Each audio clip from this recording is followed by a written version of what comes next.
বাংলাদেশের মতো দেশে বেঈমান আপনার ইউনিভার্সিটি পড়ুয়া ছাত্র আল্লাহর কোরআনের উপরে পাও দিবে, আর তুমি বইয়া জিলাপি খাইবা আর বিরিয়ানি খাইবা। এত বড় মুনাফিকি চেহারা আর শাজিমের মালিকের সামনে কিয়ামতের দিন কেমনে দেখাইবা বেটা? এটা সংখ্যাগরিষ্ঠ মুসলমানের বাংলাদেশ, কিভাবে মেনে নেওয়া যায়?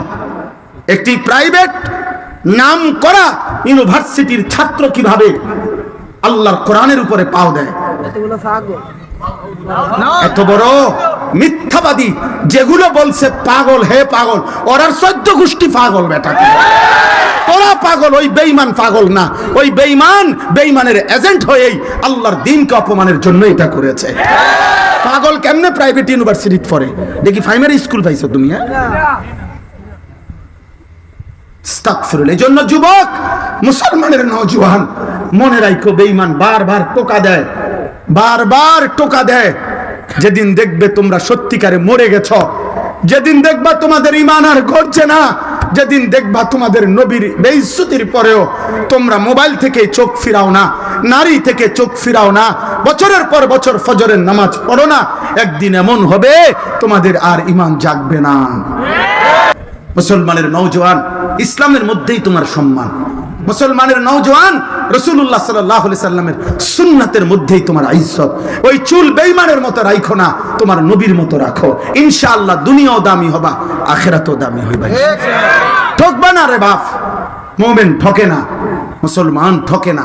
আল্লাহকে মাইনা কেউ ঠকে নাই, নবী সাল্লাল্লাহু আলাইহি সাল্লামকে অনুসরণ করে কেউ ঠকে নাই। কোন আউলিয়া, কোন আল্লাহর প্রিয় বান্দাই পৃথিবীতে বেইজ্জতি হয় নাই। প্রত্যেক যুগে কাফের, মুশরিক, মুনাফিক, বিদআতি, নবীর দুশমন, আল্লাহর দুশমনরাই হার জামানায় ফেরাউন পর্যন্ত পৌঁছে গেলেও বেইজ্জতি হয়েছে, লাঞ্ছিত হয়েছে।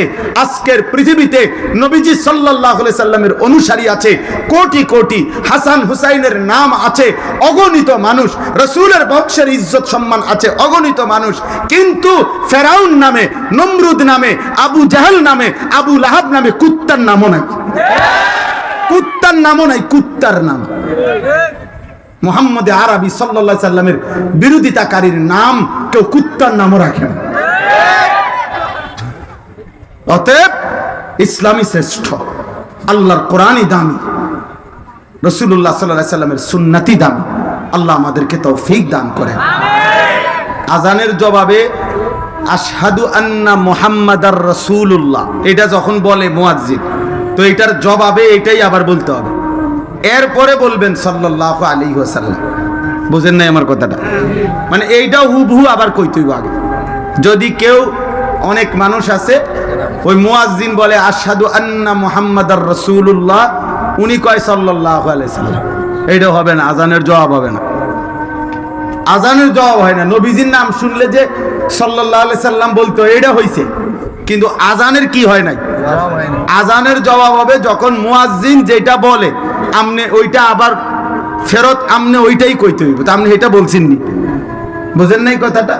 এইটা মনে রাখবেন, এটা মনে। এবং আজানের পরে রাসূলুল্লাহ সাল্লাল্লাহু আলাইহি সাল্লামের বিশুদ্ধ হাদিস যে নবীজি বলছেন আজানের পরে দুরূদ শরীফ পড়তে, এরপরে দোয়া পড়তে, সব হাদিসের কিতাবে আছে। অতএব এটাই সুন্নাত।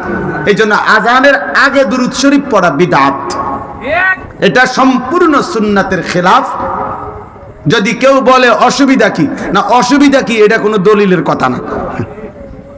অসুবিধা নাই, অসুবিধা কি আবার? এ কোনো কিতাবে কথা নাই যে উম্মত দলিল হইল যে এ কথা বলা যে অসুবিধা কি। অসুবিধা তো রুকুর আগে কইলো নাই, তো আপনি রুকুর আগেও বলেন। আপনি সেজদার আগে দিয়েও যদি দুরূদ শরীফ পড়েন, আর আমি যদি বলি অসুবিধা কি, তো এই কথা বললে হবে? অসুবিধা এটাই যে নবী সাল্লাল্লাহু আলাইহি সাল্লামের আমলের মধ্যে এটা নাই, সাহাবাদের আমলের মধ্যে এটা নাই। অতএব আপনার এত এশকও ভালো না, না আপনি এত এশকের দরকার না, আপনি এশকর লিমিটে থাকেন। সুন্নাতের উপরে মহব্বত দেখাইলে ভালো। নবীজি সাল্লাল্লাহু আলাইহি সাল্লামের একটি একটি সুন্নাত জীবনের জন্য দামি। সুন্নাতের প্রত্যেকটা সেকেন্ডে আল্লাহ তাআলা নেকি দান করে। সুন্নাত বিহীন খোদার কসম একেবারে আসমান পরিমাণ বিদআত করলেও কোনো লাভ হবে না, কোনো লাভ হবে না, কোনো লাভ হবে না। কোনো লাভ হবে না। কোনোরই গাছ জোরে ঠেলাঠেলি করলে হইতো না। আমনে এতে কইবেন ওয়াহাবি, এতে কইব সুন্নি, এই ঠেলাঠেলি করবেন, কন্যাকন্যি করবেন। হ্যাঁ, না না না, ঠেলাঠেলি কন্যাকন্যির বিষয় না। আমনে আমনের অনুসারী নিয়া নবীর সুন্নতের আমল করেন, আমি আমার অনুসারী নিয়া নবীজির সুন্নতের আমল করেন। হাসরের ময়দানে ফায়সালা হবে কারমা আছে কারমা নাই, অসুবিধা নেই। ঠেলাঠেলি করার কি দরকার আছে? কথা বুঝছেন না? সুন্নি ওয়াহাবি কি দুটা মার্কানি? তো আর কি তা ফিটাফিটির কি আছে? ঝগড়াঝাটির কি আছে? রাসূলুল্লাহ সাল্লাল্লাহু আলাইহি ওয়াসাল্লামের ভালোবাসা জিলাফি নয়, নবীজি সাল্লাল্লাহু আলাইহি সাল্লামের ভালোবাসা বিরিয়ানির ফোটলা না, নবী সাল্লাল্লাহু আলাইহি সাল্লামের ভালোবাসা 12 ডেক খিচুড়ি না। আমারে বলছে দোয়া করে হুজুর 18 ডেক করছি খিচুড়ি, দোয়া করতাম। আমি বললাম দোয়া করি সামনের বছর জানে 20 ডেক করতেন ভাই, আর বাংতি 2 ডেক রাখছেন কিনতেন ভাই, দোয়া করতাম 18 ডেক খিচুড়ি। আরে সুবহানাল্লাহ, কামিয়াব কামিয়াব 18টা খিচুড়ি খাবাই চাইছে। আস্তাগফিরুল্লাহ আস্তাগফিরুল্লাহ, এটা কোনো কামিয়াবি না। বলে তো খিচুড়ি খাওয়া হারাম না? হারাম না। জিলাপি খাওয়া হারাম না? হারাম না। বিরিয়ানি খাওয়া কি হারাম না? হারাম না, আমি এটা বলি না। কিন্তু আমল করা, সুন্নাত অনুপাতে জীবন পরিচালনা করা। আজকে 30 বছর ধরে বিড়ি খান, আমনে আশিকে রাসূল, এর চাইতে বড় মিথ্যাবাদী আর কেউ হইতে পারে না। আজকে 40 বছর ধরে সুদ খায়, ঘুষ খায়, কিস্তি নেয়, সাদওয়ানে বইয়া টেলিভিশন দেখে, নর্তকীর নাচ দেখে, নাটক সিনেমা দেখে, এবারে যদি বলে আমি আশিকে রাসূল, এটা মিথ্যা মিথ্যা মিথ্যা মিথ্যাবাদী বেটা।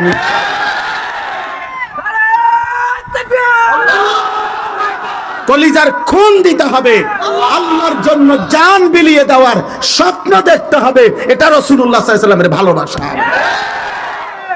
ইব্রাহিম আলাইহিস সালাম মালাকুল মউত আজরাইলকে বলছে, আজরাইল, কোন নাফরমান পাপীর জান কবজ করবার সময় তুমি কেমনে আইসা দাঁড়াও, আমার একটু দেখাও। মালাকুল মউত আজরাইল বলছে, হে নবী ইব্রাহিম, দয়া করে আপনি এটা দেখতে চাইবেন না, আপনি সহ্য করতে পারতেন না। হযরত ইব্রাহিম আলাইহিস সালাম বলছে, না আমি দেখবই, তুমি আমার একটু হলেও দেখাও। মালাকুল মউত আজরাইল বলছে, হে নবী ইব্রাহিম, আমি 1 মিনিটের জন্য 30 সেকেন্ডের জন্য আপনার আড়াল হচ্ছি, একটু অপেক্ষা করেন। আজরাইল একটু সময়ের জন্য আড়াল হইয়া আবার আসছেন। হযরত ইব্রাহিম আলাইহিস সালাম মালাকুল মউতের এই জিহ্বা বের করা এবং পুরা দেহের মধ্যে ধাউ ধাউ আগুন জ্বলতেছে, এই চেহারার দিকে এক নজর শুধু ইব্রাহিম তাকাইয়া চিৎকার দিয়া বেহুশ হয়ে গেছে। ফালাম্মা আফাকা, যখন ইব্রাহিম নবীর হুঁশ ফিরে আসছে, ইব্রাহিম আলাইহিস সালাম তখন আবার দেখতেছে মালাকুল মউত স্বাভাবিক আকৃতিতে। তো ইব্রাহিম আলাইহিস সালাম বলছে, আজরাইল, খোদার কসম, কোন নাফরমান পাপী কবরের আযাব আর লাগবে না রে, জাহান্নামের আযাব, হাসরের ময়দানের আযাব আর লাগবে না। শুধু জান কবজের মুহূর্তে তোমার এই বিভৎস চেহারা আকৃতি দেখলেই তার সারা জীবনের নাফরমানির শাস্তির জন্য এটাই যথেষ্ট, আর লাগবে না। আমি কিতাব থেকে বলতেছি। 3 নাম্বার হাদিসের মধ্যে আছে, আল্লাহ নবী সাল্লাল্লাহু আলাইহি ওয়াসাল্লাম বলছেন, হাসরের ময়দানে পাপী নাফরমানকে আল্লাহ একজন ফেরেশতাকে ডেকে বলবে, আমার এই নাফরমান বান্দাকে জাহান্নামের বাহিরে চারদিকে একবার ঘুরাইয়া আনো, আর জাহান্নামের দরজা বরাবর বাহিরে তারে 1 সেকেন্ডের জন্য 10 সেকেন্ডের জন্য দাঁড় করাইবা, এরপরে আবার আমার কাছে নিয়ে আসো। ফেরেশতা তারে জাহান্নামের চারদিকে ঘুরাবে বাহির দিয়া, এই নাফরমান পাপীকে, এই হারামখোর, নেশাখোর, গাঁজাখোর, এই সুদখোর, মদখোর, নেশাখোর, এই বেহায়া, বেপর্দা, মুশরিক, মুনাফিক, বেঈমান, বেনামাজি, আল্লাহ আপনি মাফ করেন। ওই ফেরেশতা বাহিরে দিয়ে ঘুরাইয়া জাহান্নামের দরজার, বিশুদ্ধ হাদিস দোস্ত, ব্যক্তিগতভাবে আমি ফালতু কথা বলার মানুষ না, আল্লাহ নবী সাল্লাল্লাহু আলাইহি সাল্লামের হাদিস এটা। তো এই ফেরেশতা তাকে তখন জাহান্নামের দরজার বাহিরে দাঁড়া করাবে, এই 10 সেকেন্ড বা 2 সেকেন্ড জাহান্নামের ভিতর থেকে গরম আগুনের একটা বাতাস 1 সেকেন্ড তার বুকে লাগবে। এরপরে আবার আল্লাহর কাছে যখন নিয়ে আসবে, তো আল্লাহ তাআলা ওই বান্দাকে জিজ্ঞাসা করবে, আমার বান্দা, নিশ্চয়ই তুমি দুনিয়ার জীবন বড় আরামে কাটাইছিলা। খোদার কসম, এই নাফরমান আবারও বলবে একই কথা, আয় মাওলা, জীবনে সুখ কি জিনিস আমি জীবনে কোনোদিন দেখি নাই, আমি কোনোদিন হাসি নাই রে মাওলা। আল্লাহর নবী বলেন, শোনো উম্মত, জাহান্নামের ভিতরে এখনো ফেলে নাই, শুধু বাহিরের 1 সেকেন্ডের গরম আগুনের বাতাস তার 70 বছরের দুনিয়ার সুখ ভুলায় দেয়। হায় যুবক, কিসের উপরে ভিত্তি করে, কার উপরে বুঝ কইরা তোমরা সারা রাত নারী দেখো, ছবি দেখো? কে তোমাদেরকে এই আস্থা ভরসা দিল যে তোমার কিছু হবে না? কার উপরে ভিত্তি করে তোমরা বছরের পর বছর, দিনের পর দিন, কোন দিন এমন সুন্দর বয়স 16 বছর, 18, 20, 22 বছর, একদিনও ফজরের নামাজ পড়ো না? আহা মুসলমানের সন্তান, এমন নিকৃষ্ট কেমনে হইলা? এমন জন্তু জানোয়ারের আখলাক, এমন কুকুর বিড়ালের আখলাক কেমনে হইলা? তুমি কি কোনোদিন দেখো নাই ভাইয়া?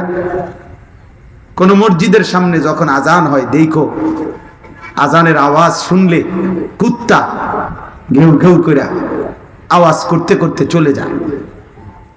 তার আজান শুনলে তো মসজিদের কিনারা থেকে দূরে সরে যায় কুকুর, আর ইমানদার ওযু করে মসজিদে ঢোকে। তো তোমরা যারা প্রতিনিয়ত চারিদিকে আজান হয়, অথচ এরপরও মসজিদে ঢুকতে পারো না, বরং আস্তে পাশ কাইটা চলে যাচ্ছ, এই স্বভাব কুত্তার স্বভাব না মানুষের স্বভাব? তুমি একবার মিলাই দেখো।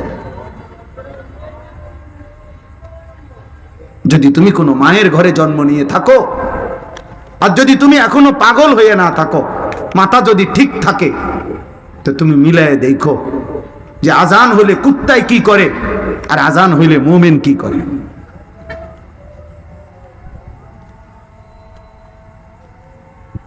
তাইলেই তুমি তোমার আখলাক খুঁজে পাইবা,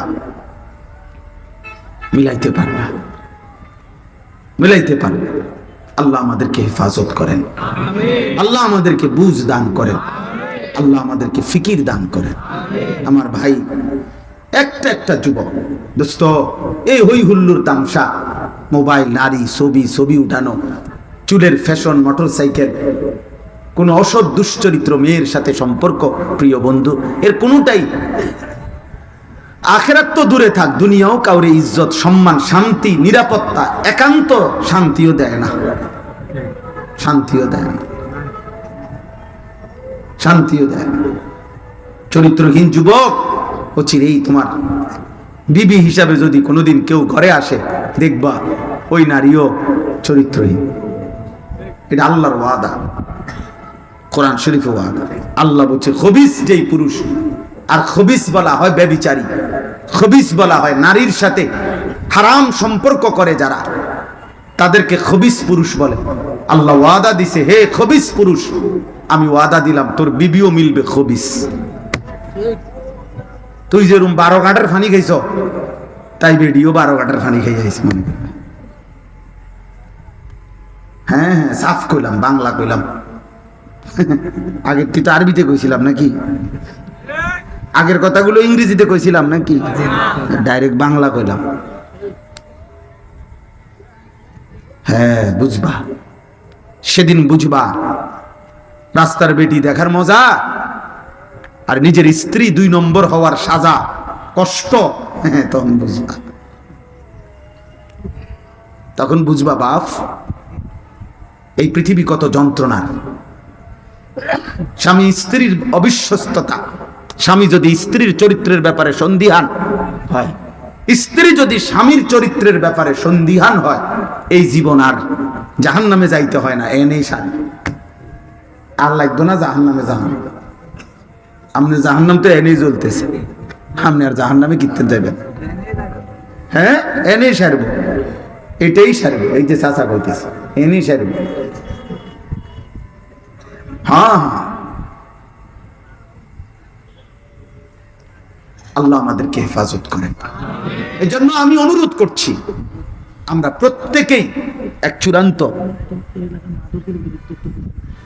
আমরা প্রত্যেকেই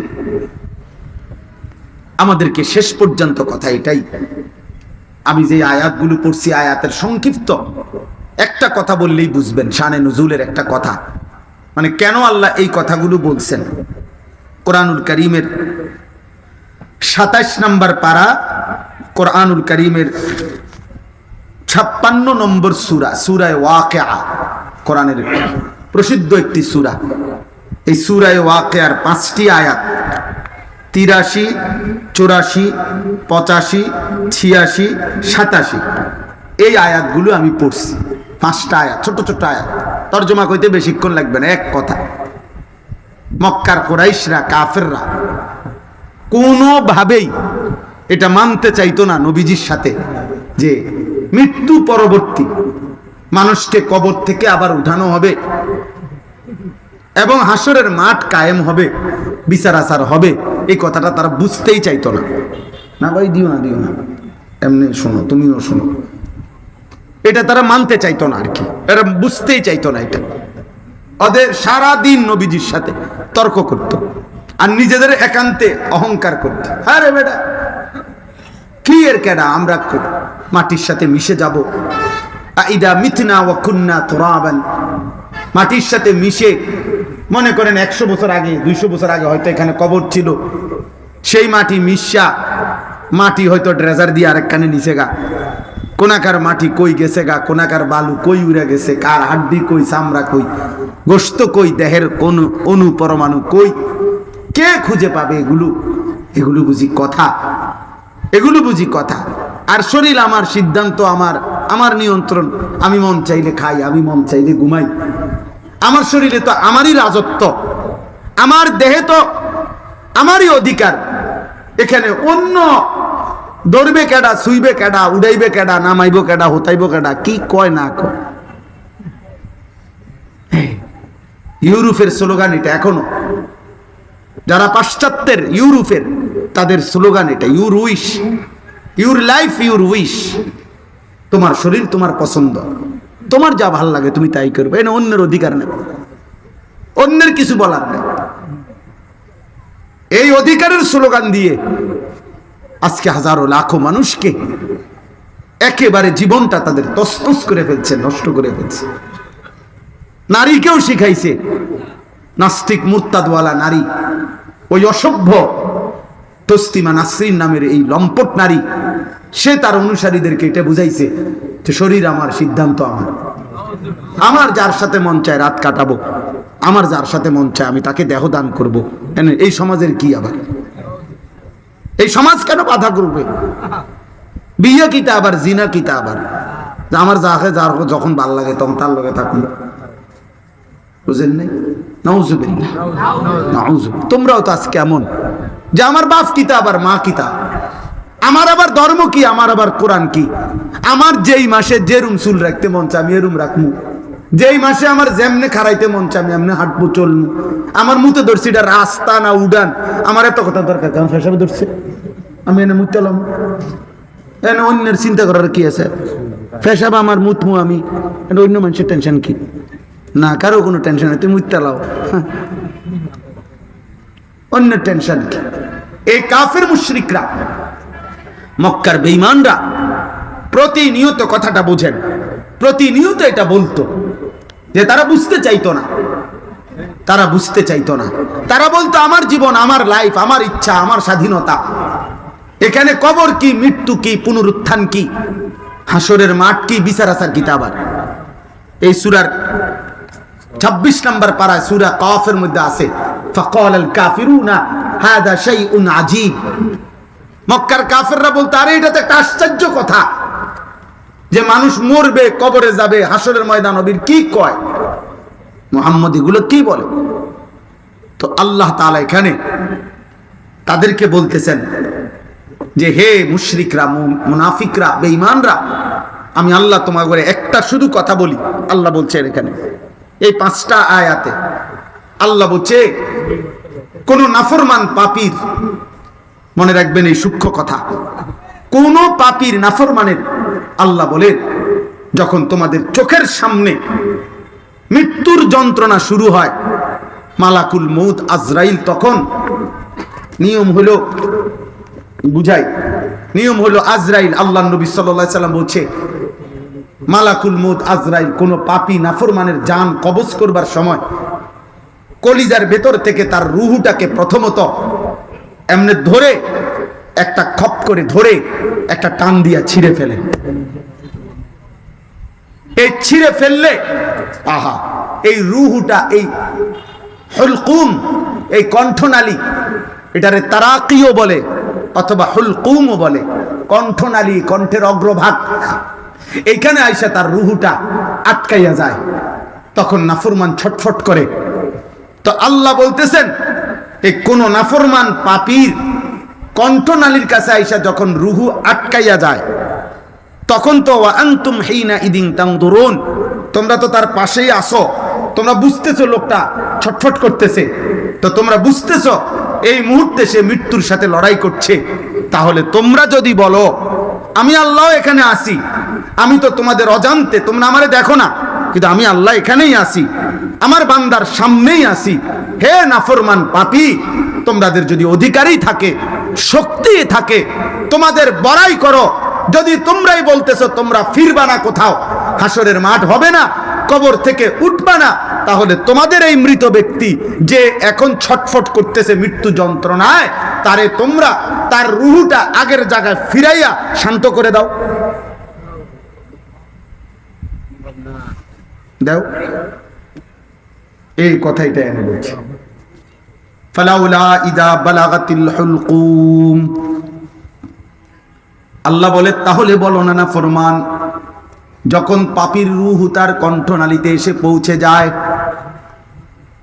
ওয়া আনতুম হিনা ইদিন তানজুরুন, আর তখন তোমরা চতুর্পাশে তাকে দেখতে থাকো, ওয়া নাহনু আকরাবু ইলাইহি মিনকুম, আমি রব্বুল আলামিন তখন তার কাছেই আছি, আমি তো সামনেই আছি, ওয়ালাকিন লা তুবসিরুন, কিন্তু তোমরা কেউই আমি আল্লাহকে দেখতে পাও না। পায় কেউ? আল্লাহ তো আছেন, আছেন কিনা? ওমা তাকুনু ফি শাআনিন ওমা তাতলু মিনহু মিন কুরআনিন ওয়ালা তা'মালুনা মিন আমালিন ইল্লা কুন্না আলাইকুম শুহুদান ইয তুফিদুনা ফীহি। আল্লাহ বলে বান্দা তুমি যখন যে অবস্থায় থাকো না কেন, আনুগত্য কিংবা অবাধ্য নাফরমানি, অথবা আমার কোরআন থেকে তুমি যেটুকুই তেলাওয়াত করো না কেন, যখন তুমি যেই আমলি করো না কেন, যখনই তা করতে থাকো, আল্লাহ বলেন ইল্লা কুন্না আলাইকুম শুহুদা, আমি রব্বুল আলামিন তোমার সামনেই থাকি। কোথায়? কোথায়? আল্লাহ বলেন ওয়ালাকাদ খালাকনাল ইনসানা ওয়া না'লামু মা তুওয়াসওয়িসু বিহি নাফসুহু ওয়া নাহনু আকরাবু ইলাইহি মিন হাবলিল ওয়ারিদ। আল্লাহ বলে বান্দা মনে রেখো আমি আল্লাহই তোমাকে সৃষ্টি করেছি। আল্লাহ বলেন তোমার অন্তরের গভীরে গুনাহের যত চাহিদা, যত কুমন্ত্রণা, যত পরিকল্পনা আমি তাও জানি। আর আমি আল্লাহ তোমার রক্তের শিরা উপশিরা, সারা দেহের রক্ত সঞ্চালন হয় যেই শিরা উপশিরার মাধ্যমে, যেটা তোমার সবচেয়ে ভিতরে শরীরের, আমি আল্লাহ তোমার সেই শিরা উপশিরার চাইতেও বেশি কাছে আমি আছি। আলাম ইয়ালাম বিআন্নাল্লাহা ইয়ারা, আল্লাহ বলে বন্ধু আমার বান্দাকে বলেন না সে কি জানে না আমি আল্লাহ সারাক্ষণ তাকে দেখি। কতক্ষণ? কতক্ষণ? আল্লাহ দেখে কতক্ষণ? আল্লাহ ঘুমায় কখন? আল্লাহ বিশ্রাম করে কখন? আল্লাহ তন্দ্রা যায় কখন? আল্লাহ ভুলে যায় কখন? আল্লাহ পথ হারিয়ে ফেলে কখন? না বন্ধু, কখনোই না, কখনোই না। আল হাইয়ুল কাইয়ুম, সর্বদাই আছেন, সর্বদাই থাকবেন। লা তাখুযুহু সিনাতুন ওয়ালা নাওম, কোন তন্দ্রাও নাই, ঘুমও নাই। লা ইয়াযিল্লু রাব্বি ওয়ালা ইয়ানসা, আল্লাহ বলেন আমি পথ হারাই না, আমার একটা সৃষ্টির ব্যাপারে আমি কাউকে ভুলেও যাই না, ভুলেও যাই না। আল্লাহ বলেন ওয়া নাহনু আকরাবু ইলাইহি মিনকুম ওয়ালাকিন লা তুবসিরুন। এবার আল্লাহ চ্যালেঞ্জ করছে, বান্দা তোমার সামনে তোমার সাজন, এটা তোমার চাচা, তোমার বাপ, তোমার আত্মীয়। আমার আব্বারে আমি নিজের চোখে দেখছি। আমার আব্বার মৃত্যুর সময় আমরা চারদিকে ছিলাম। আমার আব্বার হাতের এখানে এই জায়গার মধ্যে একটা ক্যানালা লাগা ছিল। আমার আব্বারে ডায়ালাইসিস করতে হইতো, কিডনি ডায়ালাইসিস করতে গিয়ে এখানে একটা স্থায়ী ফিস্টুলা লাগায় দিছে। এটা দিয়া 5 মিলাইয়া এরপরে আব্বারে ডায়ালাইসিস করতে হইতো। তো এই আমরা যখন আব্বা অসুস্থ শেষ অবস্থা, ডাক্তার সাহেব বলছে আর হবে না, এখন আর এইটাও কাজ করতেছে না, কিন্তু এটা নড়ে, এটা সারাক্ষণ নড়তো, 24 ঘন্টা আব্বার এটা নড়তো। তো আমরা সবাই পাশে বসা, আমার বাবার ছেলে মেয়ে, আমরা ভাই বোন 8 জন, নাতি নাতনি মিল্লা প্রায় 25 জন। তখন কোরআনুল কারীম চারদিকে পড়তেছিলাম। আমার আব্বা 43 বছর এক মসজিদের ইমামতি করছে এক জায়গায়। তো আব্বার একটা নাতনি, আমরা ভাই বোনের একজন নাতনি আব্বার, সে তখন শুধু আমফারা শেষ করছে, 30 নম্বর পারা। ও বাচ্চা মেয়েটাও মাথায় একটা ওড়না দিয়া দাদার জন্য তখন আমপারাটাই পড়তেছিল। এইভাবে বাবার চারদিকে আমাদের বাসায় কোরআন শরীফ পড়া অবস্থায় হঠাৎ করে আমার বড় বোন বা কেউ একজনের আব্বার এই হাতটার এই দিক দিয়ে বসা ছিল, হঠাৎ করে বোনে কায়দা দিয়া বলতেছে, ভাই বাবার এটা থাইমা গেছে, বাপ আমার আর নাই, আব্বা ইন্তেকাল করছে। আমার মা তখন কাঁদতেছিলেন। আমি তখন বলছিলাম, মা, আমার আব্বারে কবরে যদি ফেরেশতা প্রশ্ন করে মান রব্বুকা, আলী আশরাফ তোমার রব কে, আমি নিশ্চিত আমার বাপ বলবে বংশের 25 জনকে এই কিছুক্ষণ আগে যেই মালিকের কোরআন পড়া রাইখা আসছি ফেরেশতা, উনি আমার রব, উনি আমার রব। একটা আজান শেষ হোক। তাইলে শেষ কথা হলো আল্লাহ বলেন ফালাউলা ইন কুনতুম গায়রা মাদিনিন, আল্লাহ তাআলা বলেন যে ফালাউলা ইন কুনতুম গায়রা মাদিনিন, এই শেষ কথাটা বোঝেন। আল্লাহ বলেন, হে মুশরিকরা, মুনাফিকরা, বেঈমানরা, নাফরমান পাপীরা, যদি তোমরা মনে করে থাকো যে তোমরা কবরে যাবা না, হাসরের ময়দানে উঠতে হবে না, আখিরাত হবে না, তাহলে আমি আল্লাহ চ্যালেঞ্জ করলাম তোমাদেরকে, তারজিউনাহা ইন কুনতুম সাদিকিন, তোমরা তোমাদের এই মুমূর্ষ ব্যক্তিটা যে মৃত্যু সজ্জায় তারে ফিরায় আনো। যদি তোমরা তোমাদের দাবিতে সত্যবাদী হও তো হেরে ধরে রাখো। কথা বলেন না কেন? সম্ভব? কথা বলে না সম্ভব? ফিরে রাখতে পারবে? অতএব দোস্ত আমার, শেষ কথা এটাই, মৃত্যু তুমি ঠেকাইতে পারতা না। মৃত্যু তুমি ঠেকাই, শক্তিধর হোক আর দুর্বল হোক, সম্পদশালী হোক আর ফকির হোক, মৃত্যুকে ঠেকানো সম্ভব? মরণকে ঠেকানো সম্ভব?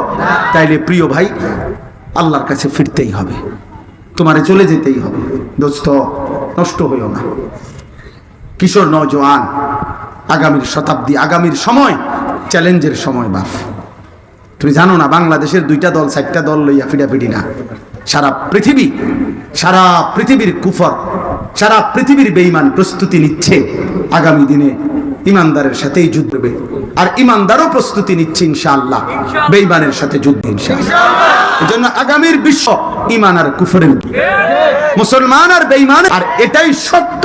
ইহুদিরা হেরেই যাবে, মুশরিকরা হেরেই যাবে, সারা পৃথিবীর মুমিন একদিন বিজয় হবেই হবে ইনশাআল্লাহ। দেখার বিষয় হলো আমি কামে লাগছি কিনা, তুমি কামে লাগছো কিনা। তোমারে ছাড়াও হয়তো ইসলামের পতাকা উড়ে যাবে, কিন্তু তুমি হয়তো হারিয়ে যাবে। তোমারে ছাড়াও হয়তো ইসলাম এগিয়ে যাবে, যে তুমি কামে লাগলা না আর কি, তুমি কামে লাগলা না আর কি। আল্লাহ আমাদেরকে ঈমান আমলের সাথে জীবন কাটাবার তৌফিক দান করেন। নবীজি সাল্লাল্লাহু আলাইহি সাল্লামের একটা সুন্নাত আমল করার চেষ্টা করবেন।